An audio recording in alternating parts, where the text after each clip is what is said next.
ಕರ್ನಾಟಕದ ಪ್ರಸಿದ್ಧ ಎತ್ತರದ ಜಲಪಾತಗಳ ಬಗ್ಗೆ ತಿಳಿದುಕೊಳ್ಳೋಣ. ಕುಂಚಿಕಲ್ ಜಲಪಾತ. ಕುಂಚಿಕಲ್ ಜಲಪಾತವು ಶಿವಮೊಗ್ಗ ಜಿಲ್ಲೆಯ ಹೊಸನಗರ ತಾಲೂಕಿನಲ್ಲಿದೆ. ಇದು ವರಾಹಿ ನದಿಯಿಂದ ರೂಪುಗೊಂಡಿದ್ದು 455 ಮೀಟರ್ ಎತ್ತರದಿಂದ ಧುಮುಕುತ್ತದೆ. ಭಾರತದ ಅತಿ ಎತ್ತರದ ಜಲಪಾತಗಳಲ್ಲಿ ಒಂದಾಗಿದೆ ಮತ್ತು ಮಳೆಗಾಲದಲ್ಲಿ ಜುಲೈ-ಸೆಪ್ಟೆಂಬರ್ ತಿಂಗಳಲ್ಲಿ ಮಾತ್ರ ಪೂರ್ಣ ಪ್ರಮಾಣದಲ್ಲಿ ಗೋಚರಿಸುತ್ತದೆ.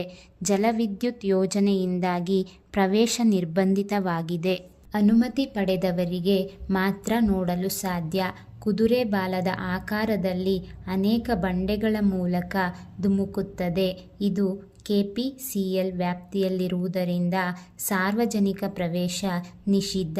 ಕರ್ನಾಟಕ ಪವರ್ ಕಾರ್ಪೊರೇಷನ್ ಲಿಮಿಟೆಡ್ ಕೆಪಿಸಿಎಲ್ನಿಂದ ಅನುಮತಿ ಬೇಕು.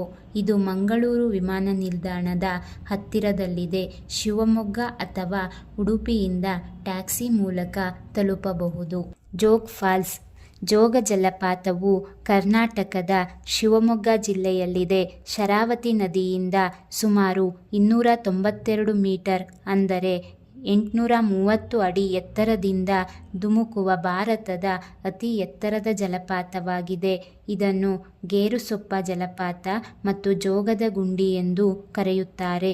ಮಳೆಗಾಲದಲ್ಲಿ ಅದರ ವೈಭವ ಹೆಚ್ಚಾಗುತ್ತದೆ ಮತ್ತು ರಾಜ ರಾಣಿ ರೋರರ್ ರಾಕೆಟ್ ಎಂದು ಕರೆಯಲ್ಪಡುವ 4 ಪ್ರತ್ಯೇಕ ಭಾಗಗಳಲ್ಲಿ ಧುಮ್ಮಿಕ್ಕುತ್ತದೆ. ಇದು ಪ್ರಮುಖ ಪ್ರವಾಸಿ ಆಕರ್ಷಣೆ ಮತ್ತು ಪ್ರಕೃತಿಯ ಅದ್ಭುತ ಸೃಷ್ಟಿಯಾಗಿದೆ.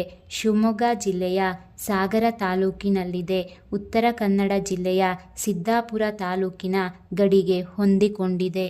ಜುಲೈ-ಆಗಸ್ಟ್ ತಿಂಗಳಲ್ಲಿ ಅತ್ಯಂತ ರಮಣೀಯವಾಗಿ ಕಾಣಿಸುತ್ತದೆ. ವಿಶ್ವದ ಅತಿ ಎತ್ತರದ ಜಲಪಾತಗಳ ಪಟ್ಟಿಯಲ್ಲಿ 13ನೇ ಸ್ಥಾನದಲ್ಲಿದೆ. ಶರಾವತಿ ಕಣಿವೆ ವನ್ಯಜೀವಿ ಅಭಯಾರಣ್ಯದ ಭಾಗವಾಗಿದೆ. ವೀಕ್ಷಣೆ ಮಾಡಲು ಸುಮಾರು 1400 ಮೆಟ್ಟಿಲುಗಳನ್ನು ಇಳಿದು ಜಲಪಾತದ ಕೆಳಗೆ ಹೋಗಬೇಕು. ಬರ್ಕಣ ಜಲಪಾತವು ಶಿವಮೊಗ್ಗ ಜಿಲ್ಲೆಯ ಆಗುಂಬೆ ಸಮೀಪದ ಪಶ್ಚಿಮ ಘಟ್ಟದಲ್ಲಿದೆ. ಸೀತಾ ನದಿಯಿಂದ ರೂಪುಗೊಂಡಿದ್ದು 850 ಅಡಿ ಎತ್ತರದಿಂದ ಬೀಳುವ ಭಾರತದ ಅತಿ ಎತ್ತರದ ಜಲಪಾತಗಳಲ್ಲಿ ಒಂದಾಗಿದೆ. ದಟ್ಟವಾದ ನಿತ್ಯ ಹರಿದ್ವರ್ಣ ಕಾಡುಗಳ ಮಧ್ಯೆ ಇರುವ ಈ ಜಲಪಾತವು ತನ್ನ ಹಾಲು ಬಿಳಿಯ ನೋಟದಿಂದ ಪ್ರಸಿದ್ಧವಾಗಿದೆ ಮತ್ತು ನಡೆಯಲು ಇಚ್ಛಿಸುವವರಿಗೆ ಸೂಕ್ತವಾದ ಪ್ರಕೃತಿ ಸೌಂದರ್ಯದಿಂದ ಕೂಡಿದ ಮನಮೋಹಕ ತಾಣವಾಗಿದೆ.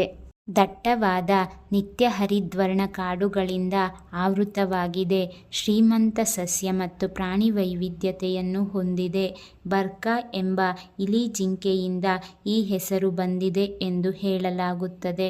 ಜಲಪಾತದ ಬಳಿಯ ವೀಕ್ಷಣಾ ಸ್ಥಳದಿಂದ ಕಣಿವೆಯ ಸುಂದರ ದೃಶ್ಯಗಳನ್ನು ಕಾಣಬಹುದು.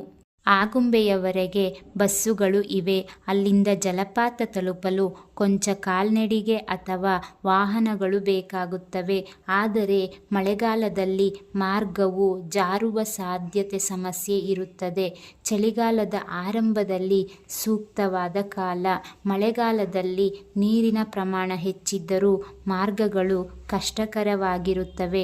ಜಲಪಾತವನ್ನು ತಲುಪಲು ಅರಣ್ಯ ಇಲಾಖೆಯಿಂದ ಅನುಮತಿ ಪಡೆಯಬೇಕಾಗಬಹುದು.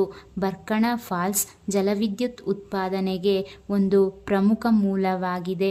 ಜಲಪಾತಗಳು ಪ್ರಕೃತಿಯ ಸೌಂದರ್ಯದ ಗುರುತುಗಳಾಗಿವೆ. ಅವುಗಳನ್ನು ನೋಡಿ ಖುಷಿ ಪಡಬೇಕೇ ಹೊರತು ಜೀವಕ್ಕೆ ಆಪತ್ತು ತಂದುಕೊಳ್ಳುವ ಸಾಹಸಗಳನ್ನು ಮಾಡಬಾರದು. ಈ ಮಾಹಿತಿಗಳು ಉಪಯುಕ್ತವಾಗಿದ್ದಲ್ಲಿ ಶೈಕ್ಷಣಿಕ ಸಂಗ್ರಹಗಳು ಯೂಟ್ಯೂಬ್ ಚಾನಲನ್ನು ಸಬ್ಸ್ಕ್ರೈಬ್ ಮಾಡಿ ಹಾಗೂ ಶೇರ್ ಮಾಡಿ. Thank you for watching this video.